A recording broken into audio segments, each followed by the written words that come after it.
cancellation. I can't hear, like when I'm walking around, I'm probably gonna get hit by a car, but I like it.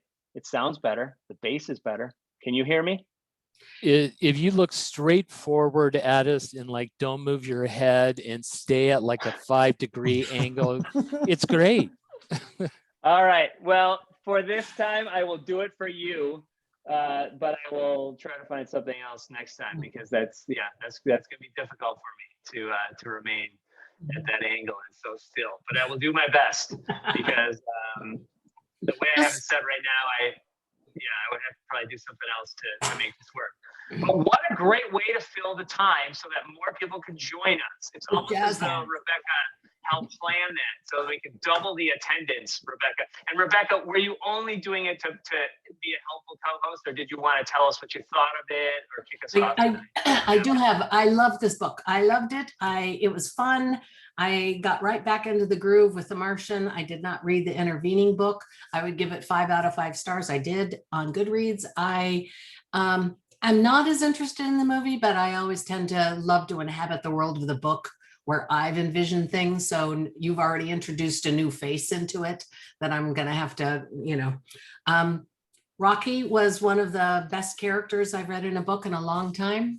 And I'm, let's see, many people that I know and love have also loved this book. And so it's, a lot of people I think are excited about it. And anything else smart to give you? No, I do love first contact type books because you really have to do some world building then. And he did, I think, a great job. Thank you, Rebecca. I see Todd, your hand is up. Todd, may I unmute you? Talk to us, Todd. Yeah, I agree with Rebecca. I think it was, for me, a surprisingly good one. I am normally not into space things and alien type books and such, and wouldn't be at the Star Wars movies like that and the Star Trek. I will say that I use audiobooks, and that made a huge advancement, especially when you get to characters like Rocky, where the framing of the character, the development of him, and how Rocky came out as an individual had to come out auditorily versus in words, and that it was just really great. Whoever I can't. Todd, excuse me 1 second. I've heard from other people about this too, and I'm a little jealous because I oftentimes do the audiobook. This audiobook, as far as I know, is only available through Audible on Amazon, which is, so I didn't hear this audio, but people have said to me, you've got to hear how they did Rocky. Can you do an impression for us, Todd? No, I can't. But what he does is there is an actual sound. Did anybody see the movie long time ago where they had the da da da da da? Yes. Close Encounters of the Third Kind, directed by Steven Spielberg. Yes. Yes. Think that, and think words coming out of the narrator's voice consistent with the words. And what was especially good with it is he talked about, he being the American guy, scientist, talked about being able to understand or learn their language. So there was this teaching that was going back and forth, and he gave logical reference for how that was done by running it through his computer, where his computer would automate the voice and tie it to this linguistic string, which was fascinating. But I will say the audio book, if any of the ones that I've read now, this is worth it. it's worth getting the audio version on. But in finality with that, because I gave it a 5 stars on the Just Reads 2, I thought it was impressive that he made nerddom accessible. He took all this scientific stuff, part of which just by obsession I had to look up, and it's correct. So the amount of effort he has put into this and then brings it back into common language such that it creates this story that kind of could seem real is beyond impressive. I mean, it's just extremely well done. And I thought the underlying morality issues were likewise well played, and well done up, and bringing together the commonalities with the differences of Rocky versus this scientist that's living in Earth. So I'll stop and let other people comment. Thanks, Todd. Yeah, when you mentioned the science and how you looked some of it up and saw that it was actually accurate, Andy Weir has talked about the different types of readers that he has, and there are some that check everything that he does. There are some that actually, in early drafts help him and to make sure that he's got it right. And there are others who also just accept it because they know it's gone through a process and go, you know what? It's probably true. I don't, I don't know. He said he likes the fact that there are readers that still that give him the benefit of the doubt, and they don't even need that suspension of disbelief in the sense of they just assume that he did the legwork, if you will, and that the science is mostly accurate, and that then they can just go on to enjoy the real characters and the story and not be burdened with that. Because I've heard the negative I have heard from some people is too much of that, too much science. And some people can skim that if they don't want to read it. They can kind of just go, okay, I get it. I believe it helps. And there's another way where it helps in the Audible versus reading, because I could see where people would like have a forehead hitting the desk and say, oh my God, what are you doing? I'm not a physicist. Because he gets pretty deep on some stuff. And I, like Rebecca, this sent me to Martian. And so I see where he got his linkage and orientation into it, because he's doing the exact same thing with the Martian. But great read, great choice. Glad you liked it. Will, you've had your hand up. Talk to us. I'm unmuting you. Hello, everyone. I think this is definitely my favorite book I've read this year so far. And it's almost my favorite Books-and-Bar book ever. I mean, the other one I compare it to is Dune, and that's kind of like an unfair thing to compare it to. So I think Dune probably still edges out as, being a tentpole of starting science fiction, but I really like this book a lot. One of the things I appreciate about the book the most is it takes, to me, the core issue of our time, which is climate change, and turn it on its head. And although it is like a doomsday, like everyone is going to die story, it's still aggressively fun and enjoyable and funny. And, one of my favorite authors, John Green, said in a podcast recently, he was like, we read books for pleasure, and they should be fun, and things can be sad and emotional or whatever, but if you're not enjoying reading it, then what's the point of the activity? And I had a lot of fun with this book. Thanks, Will. I agree with you in the sense that, and I read it kind of early, and I expressed to the group that I was nervous that, I wasn't thinking properly how much I liked it. And I made that decision, even though we had read him before, and that there is some similarity to The Martian. Although one of the big differences is in the Martian, he is basically just trying to save himself. It is one man surviving. In this, he is one man trying to save the world, basically, if he doesn't get this right. And in the Martian, he has nothing and nothing works. And this, all of the ship and the instruments, everything, he has all the tools. So there are kind of key, big differences there that I noticed. But at its core, it definitely feels like, okay, it's a guy, trapped in space in some way, and he has to figure out something, and he figures it out with like hard science, and is entertaining and funny along the way. But of course, as we mentioned Rocky before, that's the big difference. That's the step that, the book called The Martian, there are no Martians in it, except for,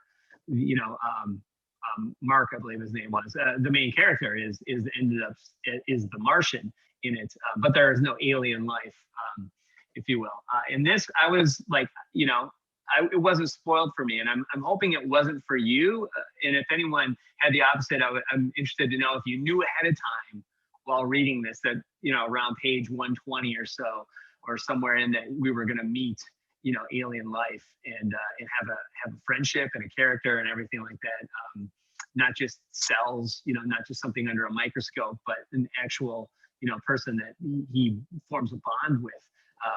So, I mean, that to me was what took it to the next level also, and I was thrilled by that.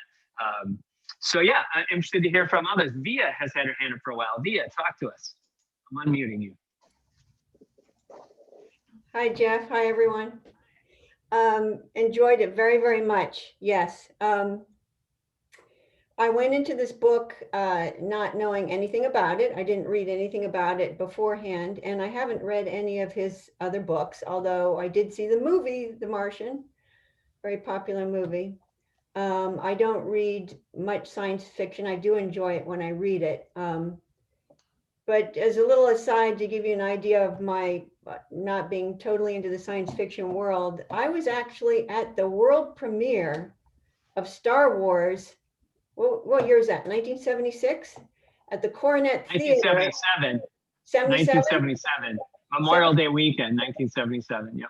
Yes, I was at the world premiere at the Coronet Theater in San Francisco. A bunch of friends of mine said, hey, Via, we have an extra ticket. We're going to this world premiere movie. I said, okay, why not?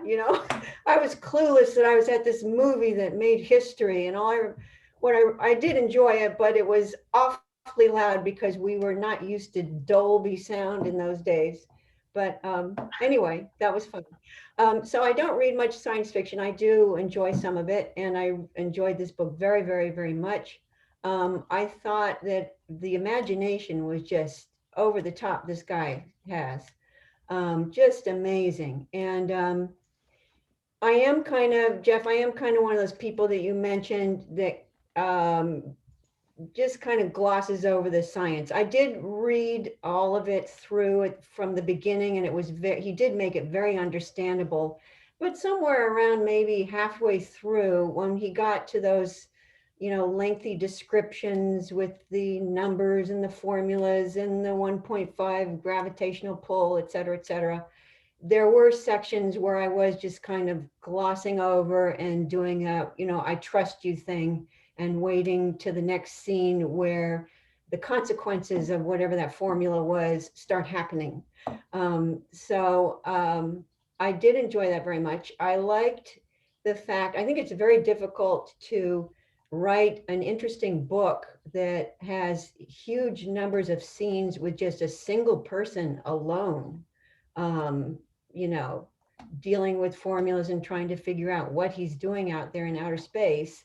But yet this author just makes that so interesting and entertaining, because I think the personality of the character was just very ingratiating and fun. And as he's going through the process of discovery, we're going through the process of discovery. So that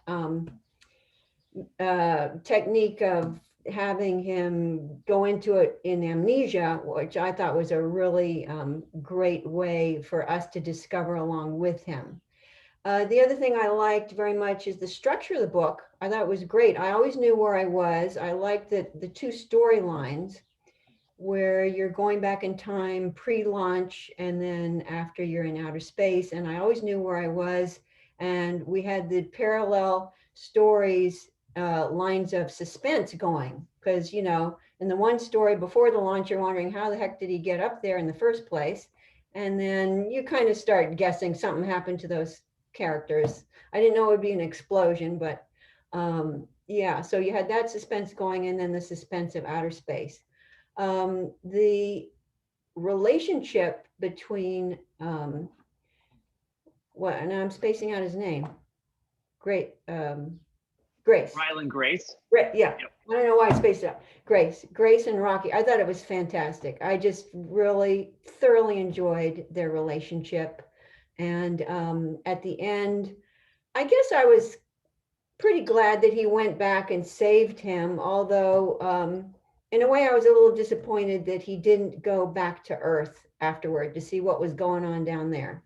But other than that, that was nice that he went back to teaching the little spider class. Good ending, very good ending. I'm glad Rocky was saved. Everybody was saved. Very happy ending. And that's about it. Enjoyed the whole thing. Yeah, well, I have a few thoughts on that, and I'm interested in what others think also on that ending. First of all, Ryland gets an update, so he does know that it worked, and that basically, you know, the sun won't die and Earth is saved. So number one, that's that. Number two, I believe that Rocky was probably his closest living relationship at this point, and there was really nothing for him to go back to on Earth that would be anything as close. But my third wondering and question is, does he maybe, it's left open that the ship is ready, the ship could handle it, he could go if he wants to. But you know what's more important right now? He has a class to teach. And the book opens with him as a teacher, it ends with him as a teacher. And I think he's back doing what he loves the most. And he has, you know, very receptive and excited students. And I don't know if he goes back. I mean, if I had a guess, he maybe doesn't, but the option is there. And, you know, the longer he waits, you know, the less of a chance or a reason to do it. But I don't know. Anyone else think he goes back or doesn't go back? Want to comment on that? Feel free to raise their hand. Abby's had her hand up for a while, though. Abby Malin, I'm calling on you. I'm unmuting you. Talk to us. Yeah.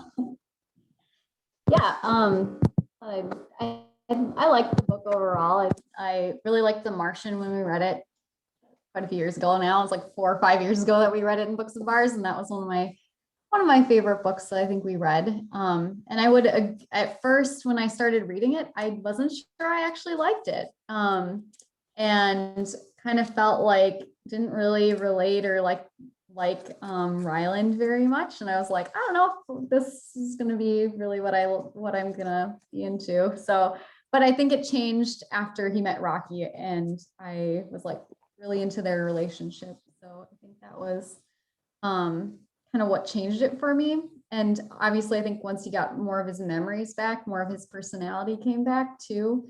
But I would say, so I liked that. I liked the part with Rocky, but I would also say that the amnesia part, I didn't really feel, I felt like maybe that was like a guise to cover up the fact that he was going to like meet an alien and like all this stuff and whatnot, but I didn't feel like it was really that important. So when I read the description of it, I thought, oh, this is going to be really interesting. He's going to be kind of this like person stranded in space who doesn't know what's going on because, you know, he's got amnesia, and that's going to be really interesting. But I didn't really feel like that was that important to me as I read it.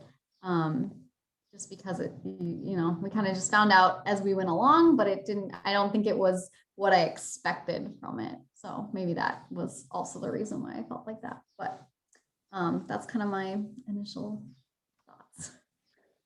Yeah, thanks, Abby. So do you think it for you, would it have worked if, the other crew didn't die, but they still meet Rocky, and there's, three humans interacting with Rocky, and then maybe, one stays on the planet and 2 go back or something like that? I mean, are you saying that, or are you just like the device of having him be the only living crew member and having amnesia was what, to throw us off the scent of possible alien life, or I don't know.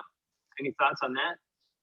Yeah, I guess like if he would have been like the lone survivor, like had he been in this coma and woken up and his friends had died, and that would have been, he was obviously very upset about it, which also was weird because we didn't really get to like know them very well, but he was very broken up about the fact that they had died and had like, even though he didn't remember them, had really strong feelings. So I thought that was kind of weird too, but I think it would have been fine if he would have woken up and had some kind of trouble with the, like trauma with his friends dying, but he like met this alien and they did all this stuff. And he like, I think I would have been fine if he knew that he wasn't going to go back as well. I don't know. I just didn't feel like it needed to be there.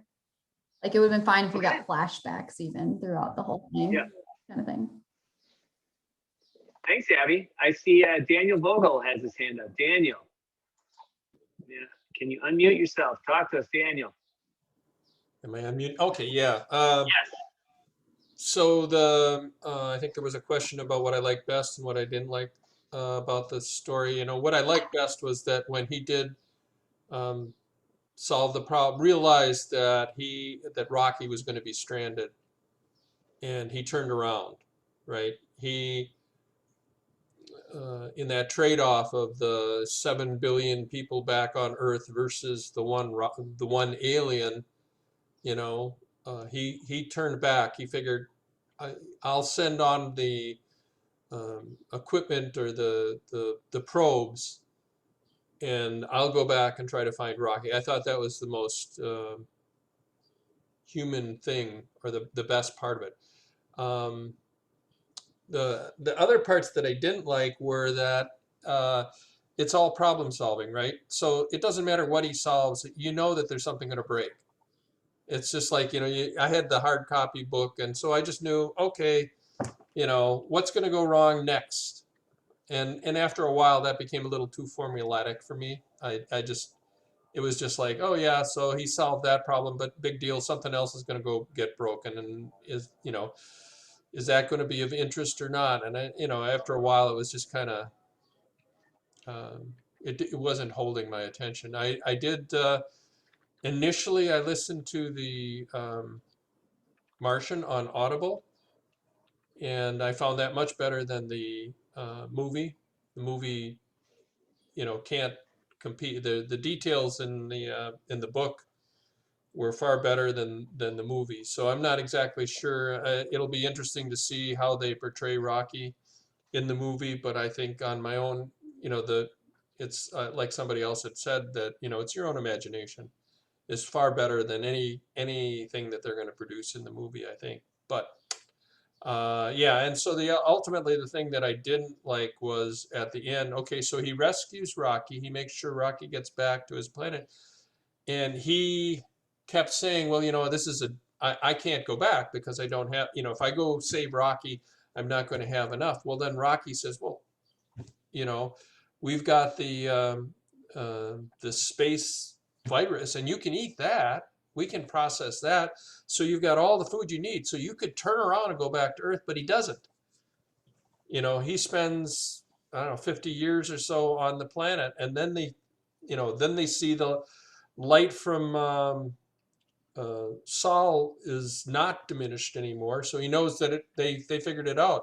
But he didn't turn around and go back. I mean, he just assumed that, when everything else is breaking down, when every time he turns around he has to patch things together, he just assumed that those probes were going to work, and that when they got to the other end, people were going to understand it. That just didn't seem realistic to me in the way that the character had been built up. Saving Rocky, okay, but not immediately turning around and coming back to Earth. That just seemed, although I did love the way that it ended. I mean, what a great homage to, high school science teachers, right? I thought that was a really good boost to them. What was the name of this science teacher who blew up in the space shuttle? Anyway, that was that's a little great homage. So Yeah, on the whole, I liked it, but it wasn't like, yeah, it wasn't like Dune. Well, yep, Dune's stood the test of time.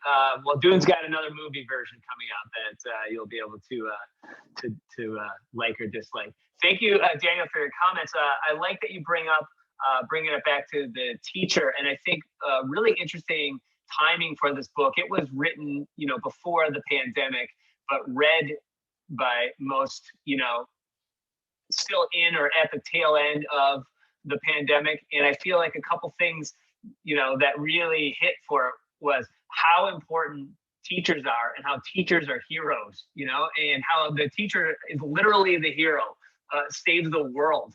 And I think, the world realized how important teachers are, and hopefully we'll start to compensate them properly after this past year. But also the idea of the world working together, much like for the most part we did in this pandemic, and how when we have sort of a common threat to us all that we can see, and that is tangible, and well, even though you couldn't see this virus per se, but you could we all could feel its effects. I think it's very interesting and timely how he wrote a book, with the world coming together, working together, how they have, like, China is building all the panels and all of their production is working on that, and different countries are working on different aspects in the 5 to 10 years it takes to get these spaceships ready and everything, and that a teacher is at the center of it. So those are some things that struck me. Kara has had her hand up for a while, so let's go to Kara. Kara, talk to us. I just think, based on what you just said, Jeff, what you just said reminded me of The Watchmen, and how Ozymandias, the only way he could figure out how to unite the world was an alien threat. And this is basically the plot of this book too. And so they're right that, like, you have to have, like, an alien threat. There's no other way humans will cooperate with each other, because we do have an existential threat looming over us that we're not doing anything about. So got to bring in aliens. I initially gave this book a 3, and then the more I think about it, the more I'm like 2, maybe, stars. I really did not love it. Like, I kind of like went along with it. He's like it's readable for sure. But, like, as a teacher, as a history major, as a person who teaches people who don't speak English how to speak English, as, like, I don't know. I think it's interesting, like, how well, like, researched all the science is, because I thought, like, it wasn't like how teachers were. It wasn't how, like, history majors were. It wasn't how, like, linguistics works, or how, like, I don't know, like, learning, like, mutual languages works. So I found, like, that element. I don't know anything about the science, but I was like, oh, well, if he did such a bad job with all of that other stuff, why would I trust him about the science, But maybe he focused on the science and didn't do research on this other stuff. But yeah, I don't know. I was just kind of exhausted by Ryland Grace. I just thought, like, what a standard, like, good for you, buddy. Like, yeah, you're going to save the world. Like, this unexceptional guy is the one to do it. And I was just like, what is this, 1980s? Like, it's always some schlubby, like, white man that can, like, just really be wonderful, and he's the chosen one. And I don't know. I was just, like, a little bit over it. Like, it's fine. I don't think he could have written another character. So, like, it had to be this kind of guy. But like, there are just, like, a number of things that he did and, like, referenced that bothered me. So, like, all of the references were like my dad's references to things, right? Like the Beatles, Rocky and Adrian, the Three Stooges. Like, there is nothing contemporary. And I don't think it makes sense for, like, the age that this character is. Like, he was, like, 30 at the start of the book or something. So he's, like, a little older than me, like my age, basically, if he's in his 30s, a little bit older. But I was just like, so his references are, like, 50 to 60 years out of date. And I just thought that, like, the author couldn't, like, be creative enough to, like, write a person who's different from himself. And then there were a number of times where he was kind of, like, commenting on himself, but I didn't feel like he was very self-aware. So, like, at one point he, like, says, like, this machine is a she, and he's like, yeah, what about it? It's a she. And then when he meets Rocky, he's like, Rocky's a he. What about it? It's just a he. I know alien, like we don't know alien genders, but it's a he. And I was just kind of like, yeah, of course, this guy is just like this machine and tool that I use as a woman, but like this other intelligent species I shall label a man. And I was just like, I don't know. To me, it's not creative. I thought that I was kind of bummed out. And sorry, Dr. Todd, for aging you, but those are if someone in their 30s, their go-to is not going to be the Three Stooges. I'm sorry. You know? But yeah, the moment for me where I was kind of like pissed off too is such a small moment, but it was the Dutch woman talking about like human history and like her big speech about her motivation and why she's doing this. And she said something like, for 50,000 years, human history has basically been an unrelenting misery for most people.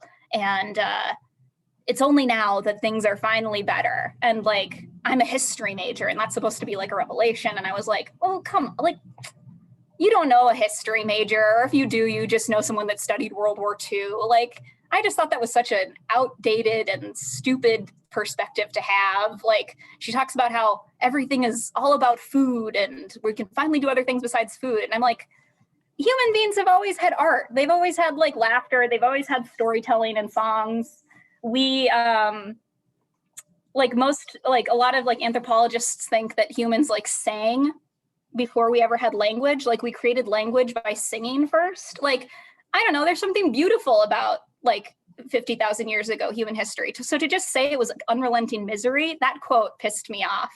And then to be like, it's so much better now. Like, if anything, we have like a much more intense workday now than we did 1,000 years ago. You know, even though it was more about food and things were tougher in a lot of ways, people didn't have to work like an 8-hour workday every single day. So I don't know. I just thought like, I don't know, I'm ranting, but it's just all these little details that came together that Yes. rubbed me the wrong way. Congratulations. Yeah. So Thank you, Kara. No, so here's the thing. So yeah, Andy Weir is about 50, and maybe his references are more for someone who is about 50. But he does firmly believe that the future is always better than the past. And an example he has used with this one is, even though 2020 had this pandemic, he's like, I would rather have lived in 2020 than in 1920. He's like, 1920 is still way worse to have lived in 1920 than it is in 2020. He's like, it's always better. You know, there are just advancements that are made. That's so maybe that- true, but I do think, Jeff, like, I'm with you. I mean, I would choose to live now, but it's what I know, right? So I think that's easy to say. But like, I think that it's also kind of human arrogance to always assume that the time you're in is the best. I would hope things are going to get better. Like, we don't necessarily know that. Like, after the Industrial Revolution, like, basically this idea that things are always improving is such a short amount of time in human history. And I just think it's arrogant to assume that like, oh, it's so much better. Like, really, like, you can't imagine someone who was happy like 30,000 years ago, like just chilling in whatever place they were in. I don't know. I just think it's arrogant to assume like that this is the best time, and it's arrogant to also assume this is the worst time. This is just another time in human history, and humans are always going to like be happy and always going to be miserable. So I think Dickens said it best. It was the best of times. It was the worst of times. Am I right? Yeah. I don't know. Thank you, Kara. No, I expected you to hate it, but I'm glad you read it, and I'm glad I still loved it and you hated it. So that's what we love about Books and Bars. And Andrew, I wish you weren't muted, because that was I just saw a great outburst from you. You happen to be up next, though, Andrew. So talk to us, please. So yeah, I really enjoyed the book, and to the whole, whether it's 1920 to 2020, I mean, 2 words: modern dentistry. I mean, you got me at that. But at any rate, I actually was nervous about reading this book. The Martian I liked, I didn't love, primarily because the character was so obviously the Andy Weir character. I mean, he was writing for himself, and I was like, is this act really going to work 2 times? And he did do the same act. I mean, it was the same basic character. and all that. But I have to say, I found it very creative. The storytelling, the narratives, the ideas, the things that got me to think were just fabulous, I thought. My main criticism of this doesn't really have to do, so Andy Weir has a certain type. So if you don't like Andy Weir, like off the top of their, you're not gonna like this book. He's writing from his own kind of personal experience, his own, so a good example, I think Carr brought up, how lame it would be to think that things are always going to get better or whatever. And remember when there's the character that's the most optimistic person that the guy has ever met, that guy was kind of held up as a a Canadian that does the Beatles or whatever. He was kind of held up as this kind of super optimistic, I believe in God, things are going in the right way, da da da da da. I feel like he just kind of telegraphed, his own philosophy on that.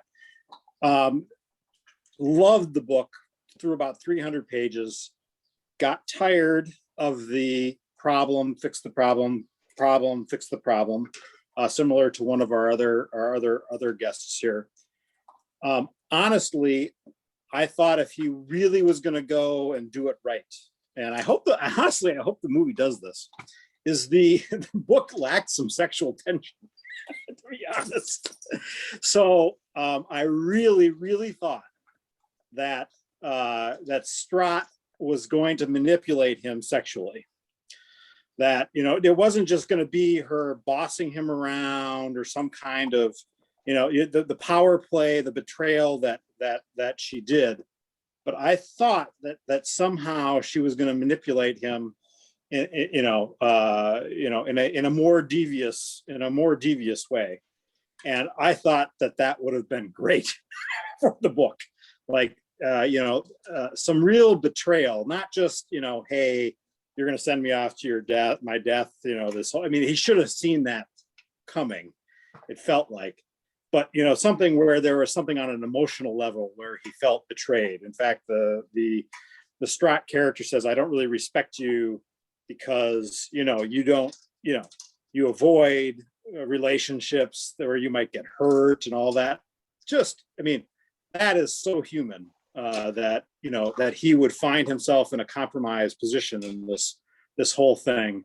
Would have made the book. The second thing I really thought they were going to do it is I didn't think they were just going to blow up the two scientists to get him on board because they made a mistake. I just assumed their relationship was going to be the contributing factor to him ending up on there. So remember, they had Dubois and whatever her name was. They have a sexual relationship, and Strott had totally telegraphed that, hey, the last thing I want is a whole lot of human emotions getting in the way here, and I just assumed that they were gonna play that. I feel like was a little overwhelming. Like what it could have used was about 10% more real human interaction. Where I gave it 5 stars, still love the book.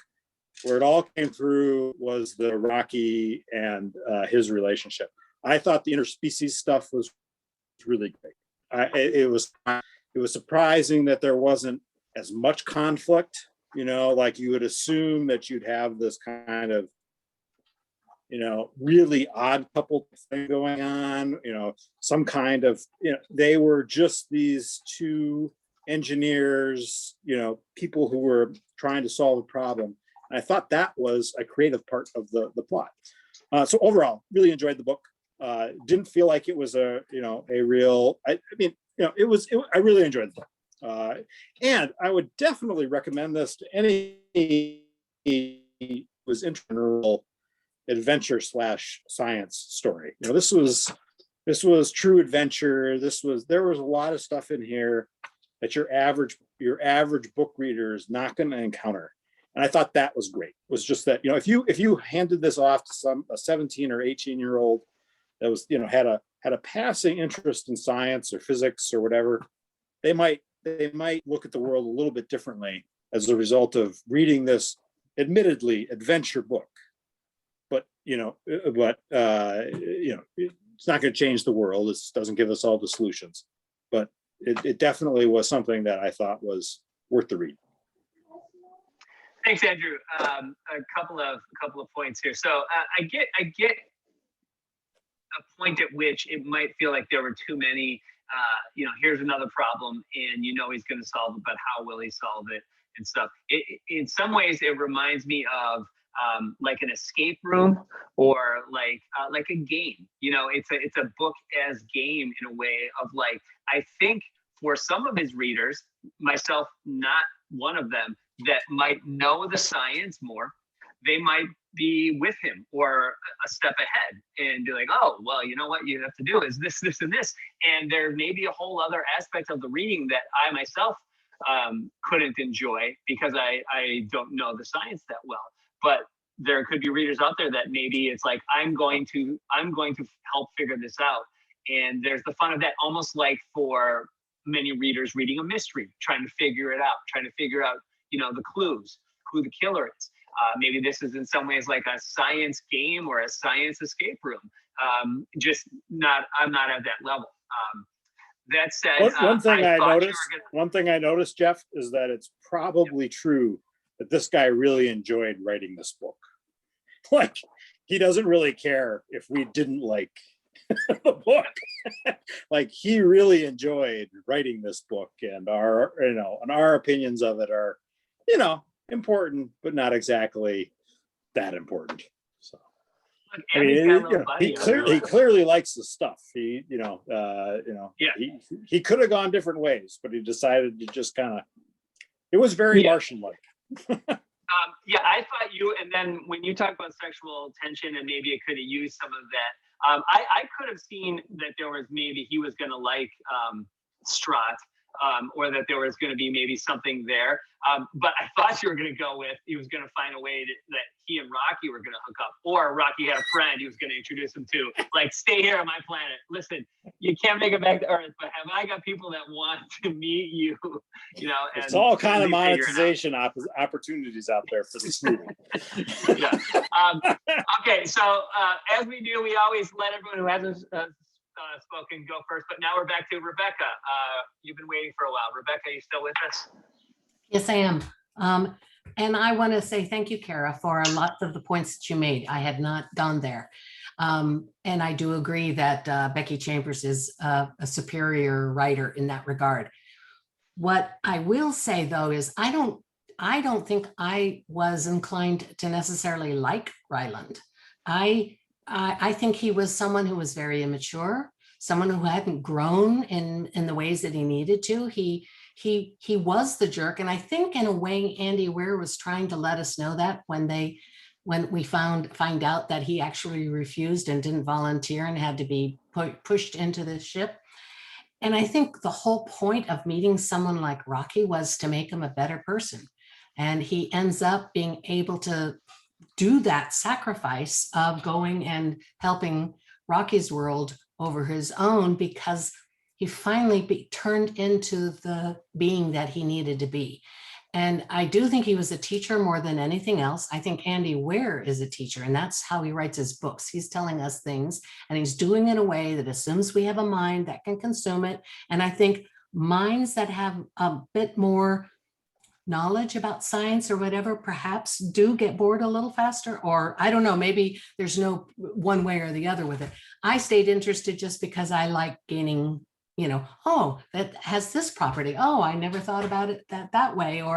And yes, there were times when it was just mumbo jumbo, but I felt instructed, and I like learning new things, and if I was inclined to trust the science, I guess, because I do think he was a teacher before he was a scientist. I'm not talking about Andy at this point, but the character, but obviously we know that the character stands in for Andy Weir. So yes, there's dimensions to this book. I did not find it to be, I don't know, I didn't need him to be a fully realized, functional human being. He needed to be, I thought, someone who had a lot of faults and had a lot to learn. And this experience was good for him, and in a sense for us, to be able to give up hopes of going back and getting revenge on Strat.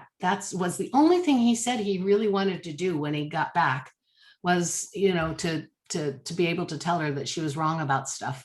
And I think that was a vestige of the old Ryland. Anyway, so good points, all of you. I really appreciate this discussion, and it does not detract one bit from my enjoyment of the book. Rebecca, a couple things. So that's an interesting point about maybe why he wouldn't go back, and maybe to show how he's grown. In addition, is that the main driving force was to go back to tell Strat that she was wrong and to prove himself, superior. And he didn't need to do that anymore. And so he's not about getting that sort of comeuppance and for her and stuff. And so he doesn't need to do that, and that's why maybe he'll stay. That also, he does need to be taken down a notch, right? He has this theory that people is proven wrong, and then he's not doing maybe as much as he could, and he's, I don't want to say just teaching, but this is a great mind who is teaching junior high science, and shaping other minds. And again, sounds like I'm going back on my teacher thing, but he then needs to, he grows in the sense that he still is teaching, but he was wrong about some things. He learns, and the nice thing is that maybe in some ways is that he still decides now he's teaching people things that they don't know, or people, the Iridians. But I don't know. I'm still interested if anyone else has thoughts on whether you think he stays, whether he does go back, or why. Will's had his hand up for a while, so let's go to Will. Oh, Abby is now Abby and Harvey. So what I love is when you bring a baby in. You bring a baby in, you can put a baby on a lap. It kind of gets you to skip Will, and Will can just hold for a second because Will doesn't have Harvey. Right. So Abby and Harvey, and then Will. How cute is Harvey? Here he is. He comes to Books and Bars a lot, but I usually have my video. So this is probably like his fourth or fifth one. So he's a big fan. Does he watch the video? Is he usually watching it? Yeah. Yeah? Yeah, he does. Awesome. Yep. I wanted to know if anybody had read Artemis, because I haven't read Artemis, but my husband did. And Andy Weir kind of went in a different direction with a woman protagonist. And I think she's a Muslim woman as well. And according to my husband, he didn't really like it as much and didn't feel like he was very successful at writing her. And so I think he, with this book, I think he did go back to what he was good at and writing a character who's like himself. But I also think he did, and like I said, I haven't read Artemis, so I don't really know, but I think he's like, the reason I think a lot of people like The Martian, why I like The Martian, was because of, I think someone at the book club called it science faction. And I think that's like really unique and kind of fun, even though, I obviously like don't get a lot of it either, but I think I think the reason that this book is done so well is that he did the things that he is good at and kind of followed that same kind of stuff that people liked about The Martian. So I was just curious if anybody read Artemis or has any thoughts. I did read Artemis, and but if anyone else wants to speak to it, I would say Artemis was less successful for me. One of the interesting things about Artemis is it's read by Rosario Dawson, who I think is really great, and I think she did a good job with it, and in some ways maybe elevated what wasn't on the page, but that maybe that's not really fair to say. I think I'd be interested, like if they adapted Artemis and another writer maybe took a pass at it, because it could make an interesting show or a movie or something. And I think it was going to be developed, and then when interest in this one was much higher, they kind of like whoever had that like put that one on the side and then fast tracked this new one. And so I don't know if this new one does really well, then they'll go back and consider doing Artemis. But But yeah, I read it. Anyone else read Artemis that wants to speak to it? So it's not just me. Otherwise, raise your hand if you did. Otherwise, Will, let's talk to you now. Talk to us, Will. I wanted to circle back to the amnesia plot a little bit. I really, I agree Yeah, with don't most. let us forget that. I want to agree with most people saying it didn't seem super necessary, other than the reveal of him being like a total coward. But I think the payoff of that moment isn't worth it because he kind of feels like bad about it for a while, and then he just goes back into like, I'm problem solving guy, so I'll just like keep solving problems.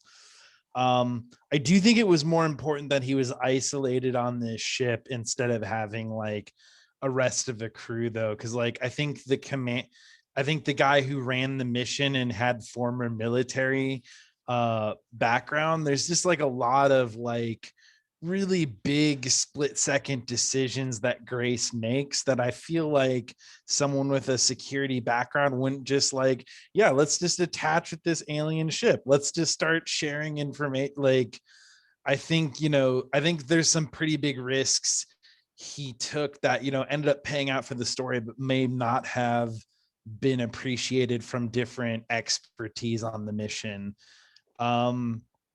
When Carr was going on about the history aspect, being lackluster and not that well researched, I think for me, the part of the book that was the least believable for me was the global world power political strong response to this crisis. And then like, and it's a catch-22 because like on the one hand, like I do think this book is kind of like a blueprint of like, this is how, if we wanted to mobilize against a human ending effort that was to happen in 30-ish years, give or take some rising temperatures, this is like what that would look like.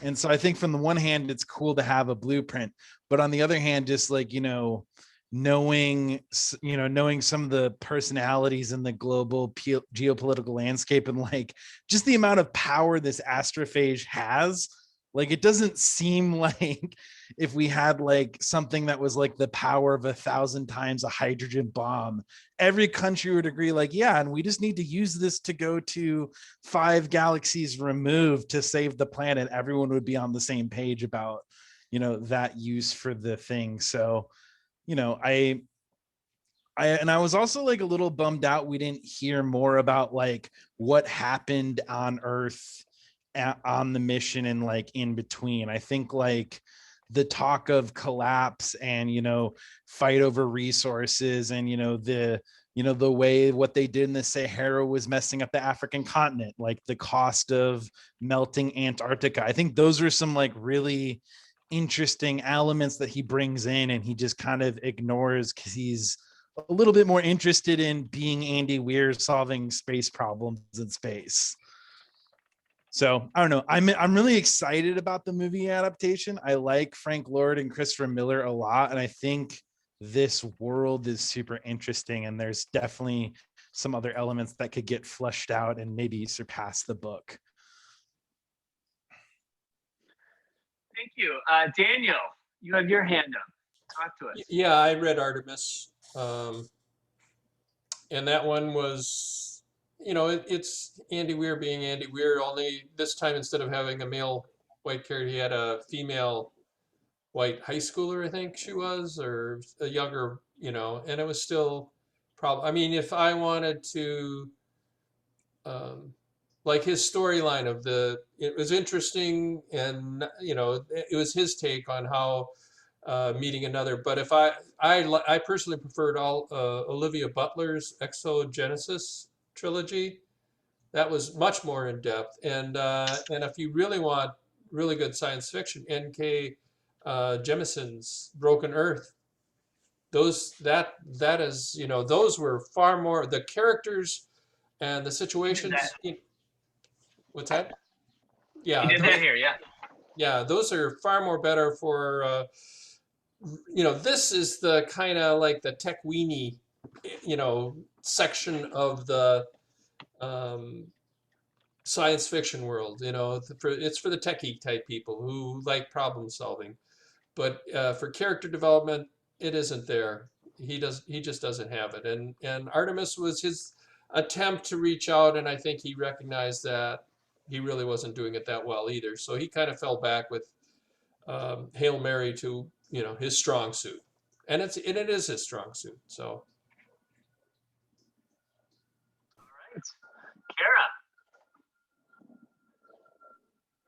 Kara. Just sort of building on what Will was saying about the amnesia plotline.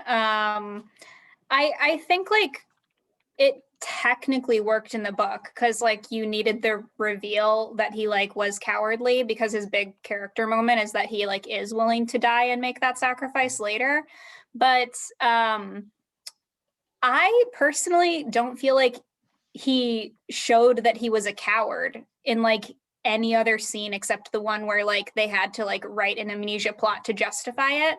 Because like, I don't know, when he like in all of the flashback scenes and stuff, like sometimes he's like difficult or like humorous or like, you know, morally disagreeing with what Strahd is doing, but like he does like jump back into like the project for the sake of the kids, and he like keeps working on it. Like he kind of has moments where he's like, oh, you put me in here in case it killed me, like, but he's not really like afraid.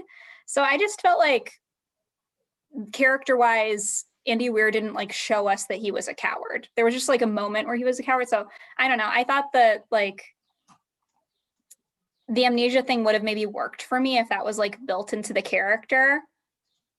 But I don't know. It just kind of seemed like a something he wrote in to like, I don't know, justify something. I'm not really sure what he was trying to do with that. Like it's the like, I don't know, making the choice to sacrifice yourself after like refusing to do it for the first time is like an interesting choice, but I just didn't feel like he wrote the character in a way that really justified it or that like made it make sense. Andrew.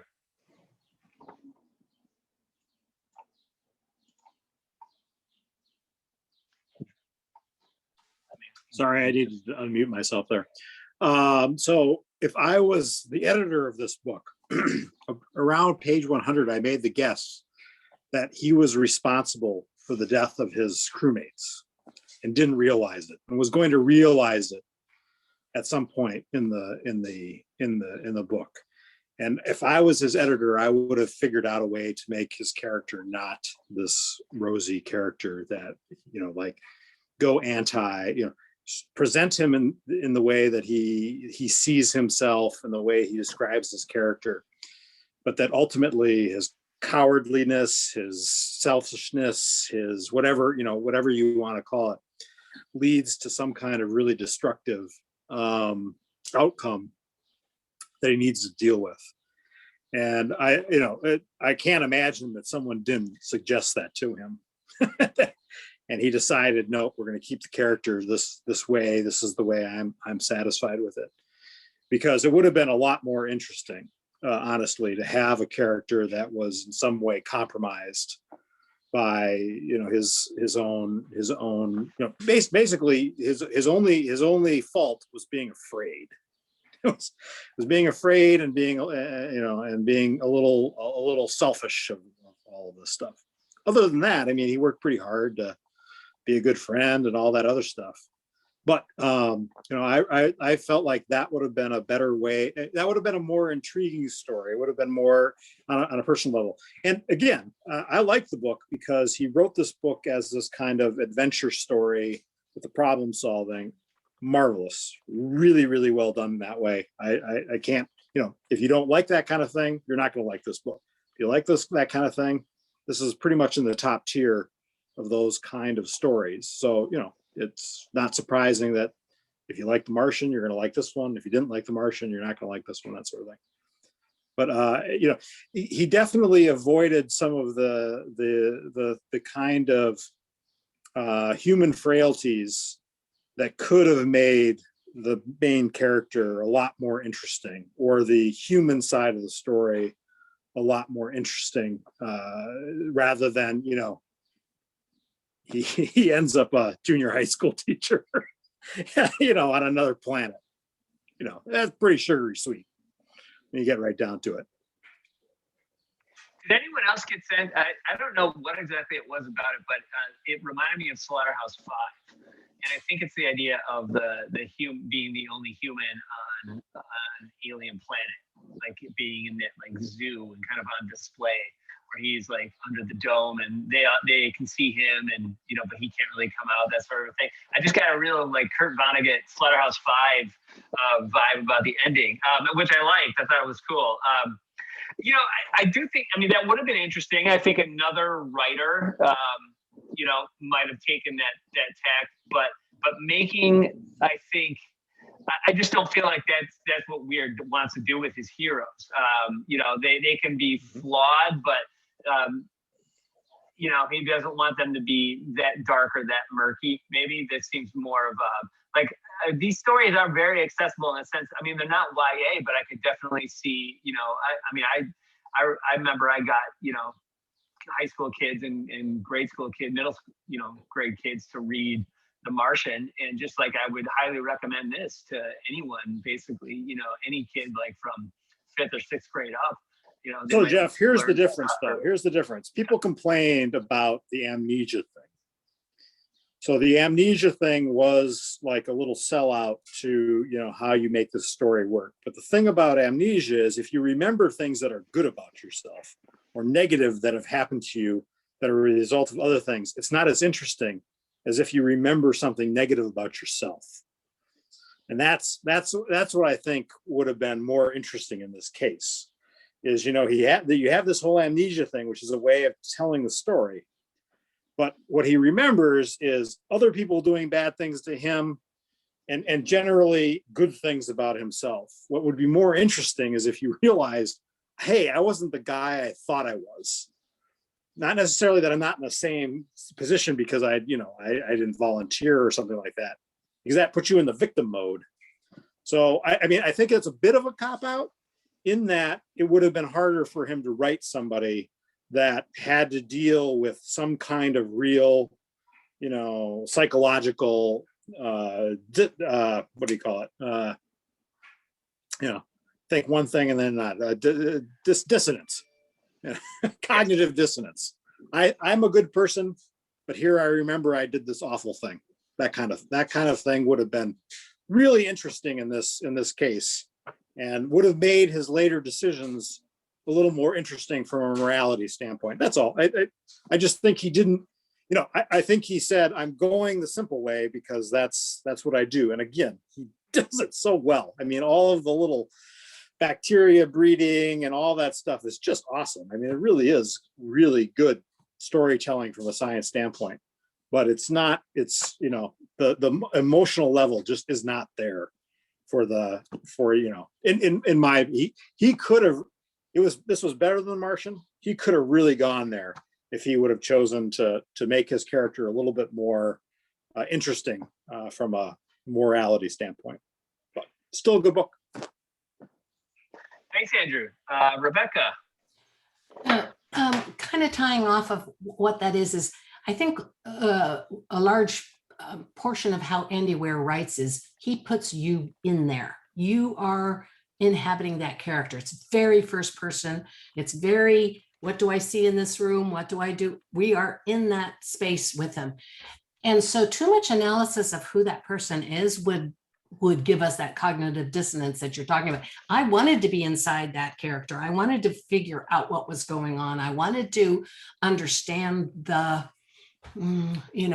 have the reveal slowly happen so that I could help be part of this escape room experience or the figuring it out.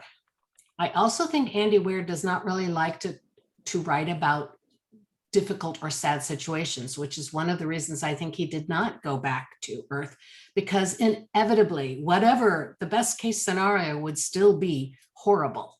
And what would he have ended with? What would have been, he would have had to have some way of wrapping it up and saying, well, at least half the people lived, or we worked together and all that. And in this way, Andy didn't have to address that. He could focus on a simple wave, and it allows us, the readers, to not have to dwell in that horrible space too. And it may be a cop out, and it may be the easy way and all that kind of stuff, but it for escapist reading, that's how I prefer it. You know, I get a lot of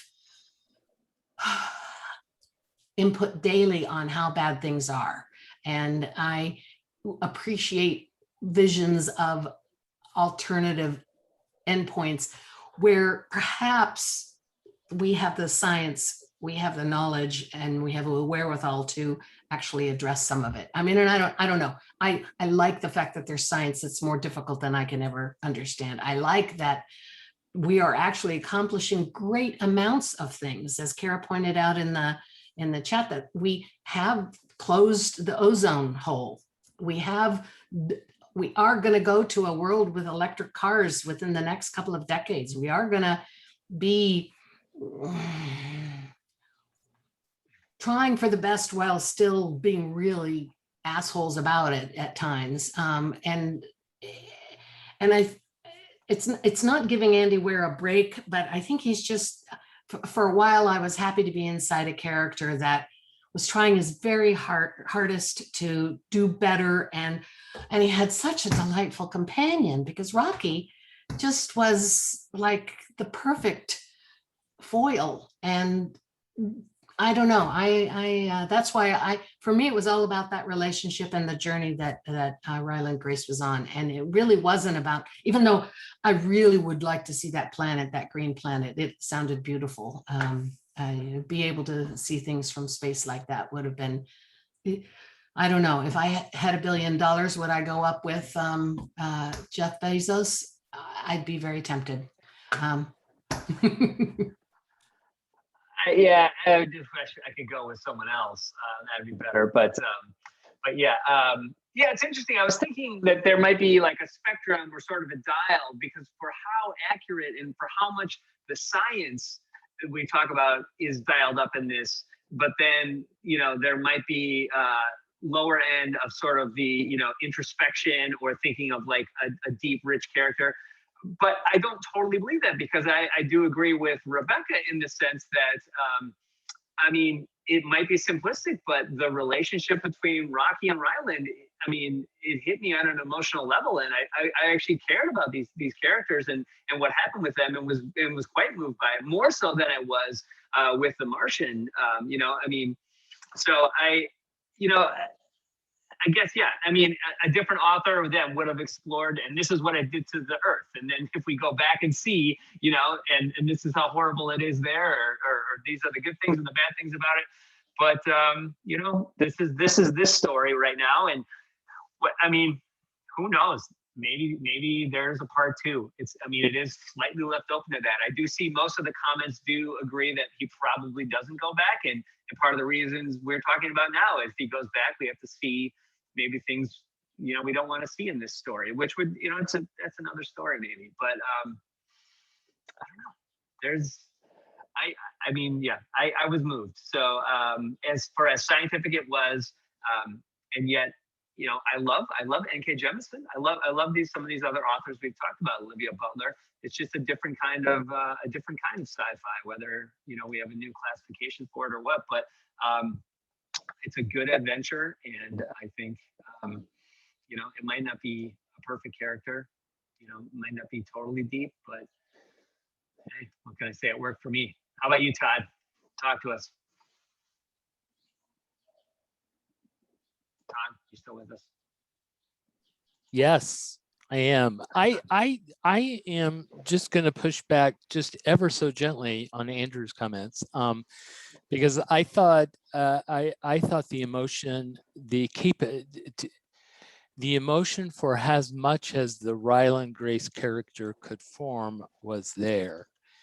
I early on saw him as a potential Asperger's syndrome on the spectrum.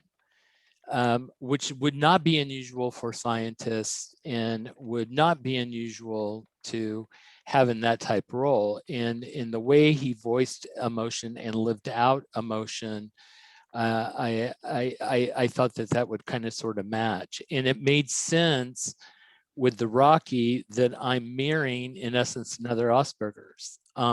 Somebody else finally gets me, because it's not about understanding the emotion, it's more classifying a way to communicate that emotion or what that might be, which I found kind of fascinating. And I agree with you, kind of brought me into both of the characters much more.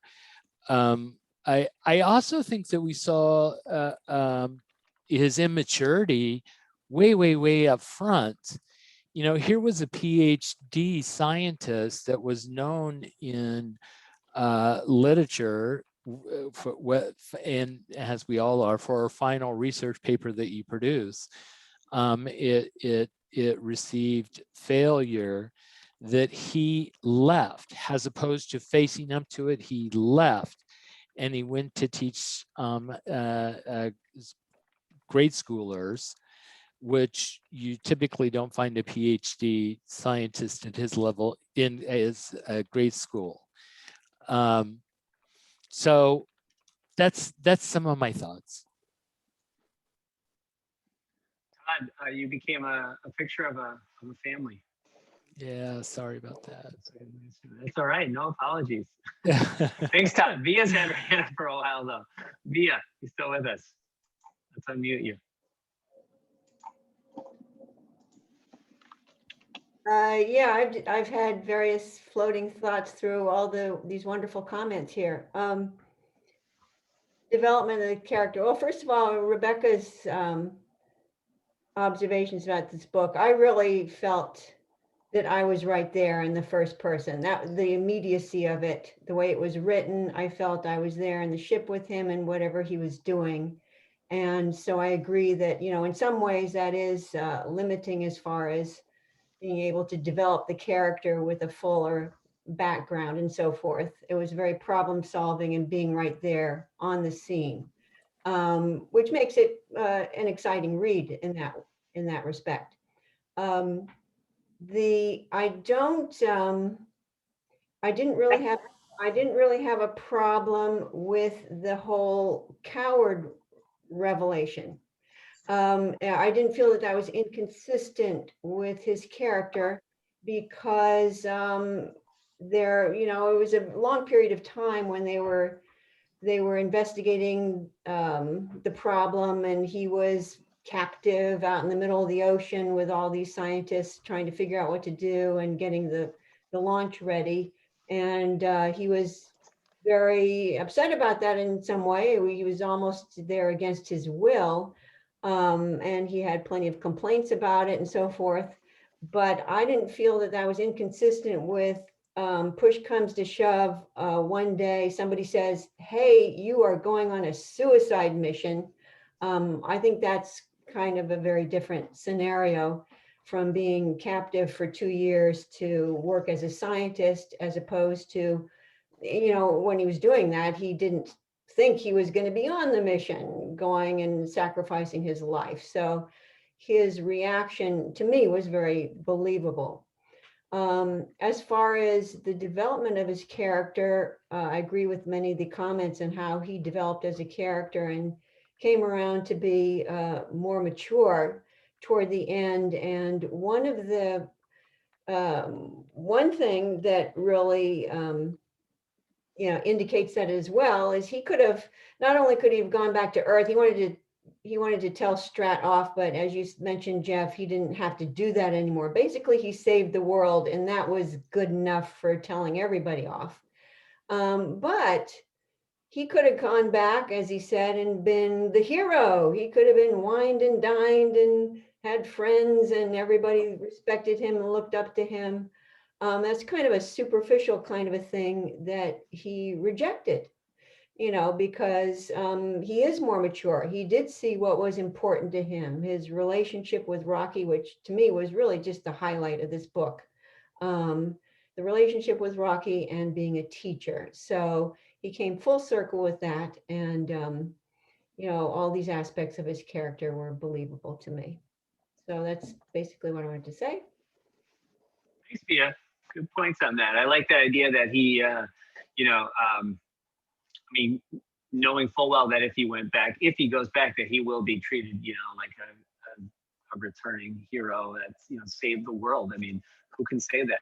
I mean, other than the ozone hole in the ozone in the 80s, and maybe moving to electric cars, we're hard pressed to find other examples of when the world has really come together to fight something. And I do think that, you know, I mean, it's here in the text, and it's not, you know, like it's hidden or anything, but that he's talking about climate change, right? I mean, at least partially, and that we need to come together. And that is the thing that we're not, you know, completely together on yet, and need to do something about that. At least that's something that I get from it. I wonder if anyone else has any other examples they can think of what he's trying to say, what Weir is saying with this type of a story. If there's more to it, if there's a message, and other examples of when the world has come together to work together on something. You know, more than just like World War II, you know, because that wasn't the whole world coming together, obviously. So what is something, I don't know, what is Weir trying to say? Any takeaways, any thoughts on that? Anybody? I see Kara's got her hand up. Kara, talk to us. Well, it's a tough question, Jeff, because like we've only have like a tiny fraction in human history when we're even capable of coming all together. Like, you know, Sure. World War II, even, like there are a lot of places that like had nothing to do with that. Like we do call it World War II, but like, you know, there are a lot of people that weren't involved or didn't do anything, a lot of countries. And so, I mean, I guess you could argue that even now with certain things, but like, so there's not that many examples that you're going to find, but I don't know. I think like there's like closed examples of it where like communities came together and did stuff. I can't remember like the name of this book, and I wouldn't necessarily recommend it. It's historical fiction, but it's like based on a true story of like a town in England, like when the bubonic plague was going around, and like they basically got the plague, but they contained it to their area. They didn't let it spread to like great cost to themselves. And I think there's like examples of people like really coming together to do the difficult thing at the cost of themselves for like the sake of their community. But that was obviously an island, you know, a small island off the coast of Europe that did that. So for a grand scale, it's really hard to think of examples, but there's a lot of small examples that I feel like I could think of. Okay. Daniel, you have your hand up. Yeah, the example that springs to mind is smallpox. We eliminated smallpox. And then the counterexample is we haven't eliminated polio. And it kind of shows what's going on is that there was a short period of time when the world was willing to come together and inoculated everybody. You know, we were going to spend the money, we're going to do everything. With polio, what happened was the political forces came together, like the CIA exploited healthcare workers to find Osama bin Laden. If you remember, that was what they did, is they went around in Pakistan. And so now the Pakistanis kill anybody who shows up to inoculate them with polio because, hey, you're working for the CIA. So there's just a short period of time where it worked, where we were able to come together. And I kind of, that was one of the things that I was thinking realistically. Well, that's why I liked, like I said, the other authors, science fiction authors that I wrote about. When the world really, if the disaster that Andy Weir was talking about really was going on, we're not coming together. We're gonna, you know, it's gonna be, what was the end of the world? All those movies that you see with the end of the world. That's what it was gonna be. We're gonna be Thunder Road or whatever, you know. We're not coming together. It's just, there was a narrow period of time where we did with smallpox. We haven't been able to do with polio. We haven't been able to do it with, well, we haven't been able to do it with COVID. We're all running, you know, everybody's saying, oh, well, COVID's over. No, less than half of the nation, our nation, is vaccinated, and they can get the vaccines. They refuse to. The rest of the world is begging for the vaccines, and we won't give it to them. We're just insane. Thanks, Daniel, for your chilling, depressing words. But I mean, yes, I mean, unfortunately, it's partially true. I think, though, that again, I'm looking for what is Weir trying to say here. Is he a hopeful type of person that writes a hopeful story like this, that's saying that, here's an example, and we can come together and we can overcome something that affects all of us, and this is what it could look like, and it really does matter for like one person as simple as a high school science teacher or junior high science teacher can be important, and so can you. And you can see yourself as this person because I didn't make him murder his crew, and I didn't make him have sex with Rocky or Strahd. Instead, I made him someone who, is trapped in a situation that you could be in. And can you see yourself in this? Can you see yourself doing what you need to do to help the world? And is that something that you can do right now? And that by you doing it, then maybe your neighbor will do it, and we can all move forward. What do you think, Will? Talk to us. I mean, my example of coming together, which is a very dark one, I feel like the European centric powers of the world really came together and did a good job in like colonizing North and South America and splitting up Africa. Like, these nations built a tremendous amount of wealth on working together by, splitting up land and enslaving people and taking natural resources. Definitely not a good example, but that is an example where there was a paradigm for a decent amount of time when the powers that be were somewhat together. I think, to me, one of the things, looking at climate change and looking how, the pandemic has kind of played out, I think one of the not very deeply explored elements of this book, because Andy Weir doesn't really seem to be interested in the politics, but like there's a lot of just unilateral authoritarian control that rolls out very quickly as this like crisis gets named. Like this woman Strat who's like actual power source doesn't really make sense. Like they're just kind of bulldozing, sovereign nations, just not really ignoring laws and doing whatever. And looking at climate change and watching what happened in Wuhan after the pandemic and like how quickly China was able to rebound from a thing because they just basically locked down their entire country and imprisoned anyone who wasn't following a lockdown.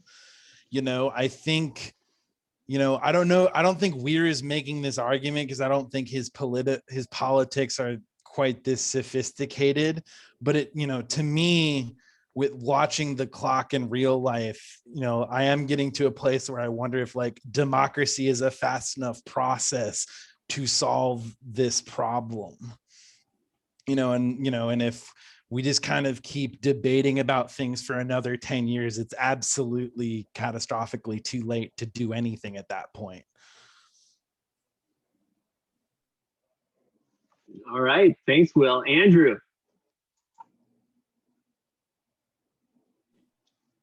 I thought really hard about what we came together, what the world came together. The only example I can think of is avoiding nuclear catastrophe.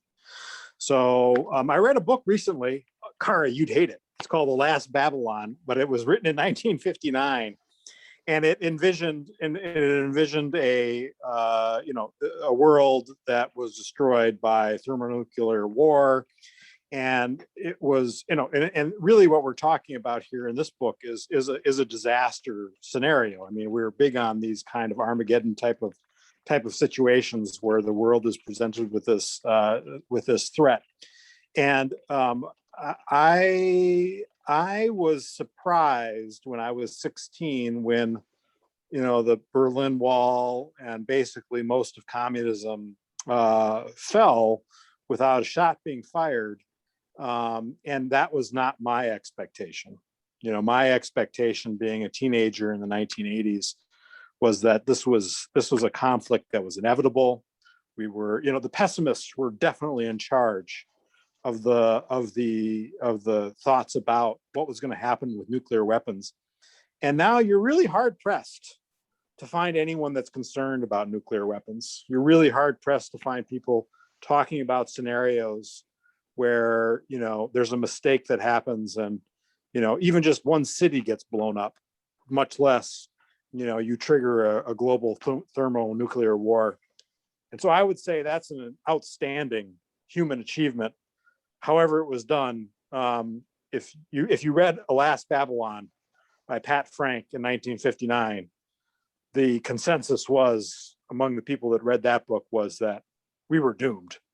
We were not going to be able to avoid the last time a nuclear weapon was deployed against a civilian population was not going to have been by the United States in 1945 in Japan. It was going to happen again. It was just a matter of when it was going to happen and how it was, whether or not it could be winnable, whether you could actually win a nuclear war. So I think that they're that it's not a very fashionable topic to talk about anymore. But I think it is actually worth, if you actually wanted to see how can humanity come together, how can you avoid these disastrous consequences?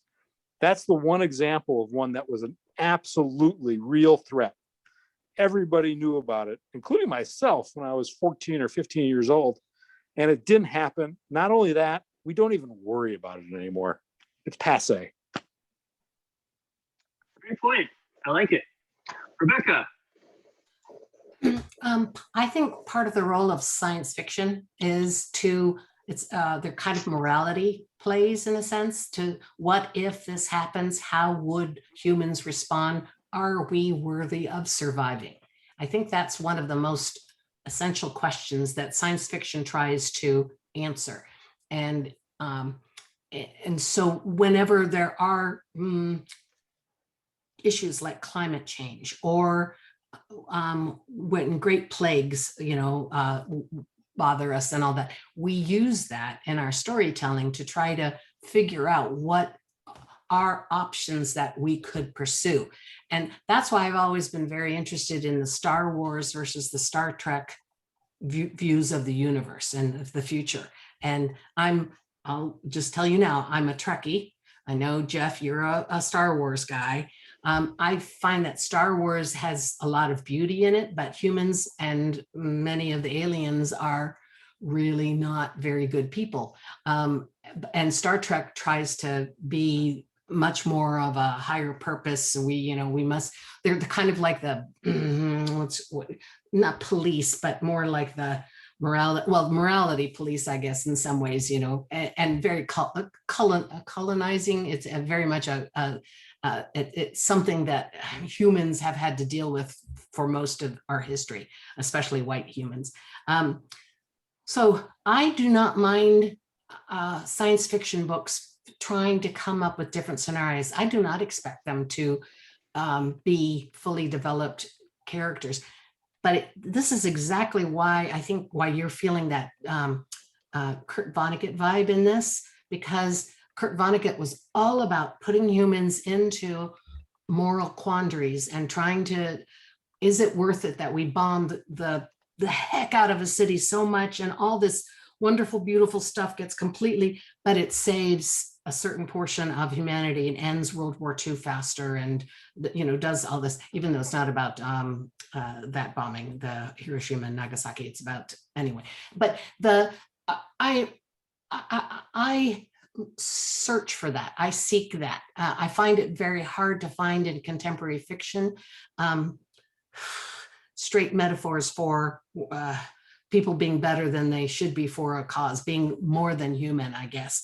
And you need to have that. And science fiction almost always puts people in positions where we're contrasting ourselves with others, or we're trying to do the right thing, perhaps in a very whatever, wrong way. So I don't know. That's one of the reasons why I enjoy. And this one, I think, did that. It made me consider among the not very good options that we have, which is the best one. And I'm going to say one last thing, and I could be completely wrong in this. I think the very fact that we haven't ended the world, not just through nuclear war, through overwhelming famine, through all that other stuff, does mean we're working together. We're not doing it very well. We're doing the bare minimum, but we're still here and we're still going. So I find, Kara, that you've been a kind of a hopeful voice. You believe that there is still room for us to do better. And I'm going to get right beside you and say that, yes, I think that there is the possibility that we could actually not screw it up so horribly forever and ever. Rebecca, I don't think we're going to do any better than that. You've brought Trekkies and Star Wars fans together tonight. You've brought Kara together with everyone else. And just kidding. Thank you. We are running long on time. This has been a really great discussion. And you know, if you're local, you're more than welcome to join us tomorrow night at Local Roots at 6:30, and we will talk about this book with another group of people. If there's any overlap, that's great, but it'll probably be different people and a different discussion. And if you can't make it in person, of course, we'll be back in August for Luster by Raven Leilani, and then we'll also meet in person about that one. So. You can get our books through our bookshop. Thank you guys for joining us tonight and having a really deep, rich discussion. It's fun when there's less people. Everyone, got to speak a lot more. It was great hearing more from everybody tonight. So I really appreciate it. And I look forward to seeing you either tomorrow or next month. So thanks a lot, you guys. Good night.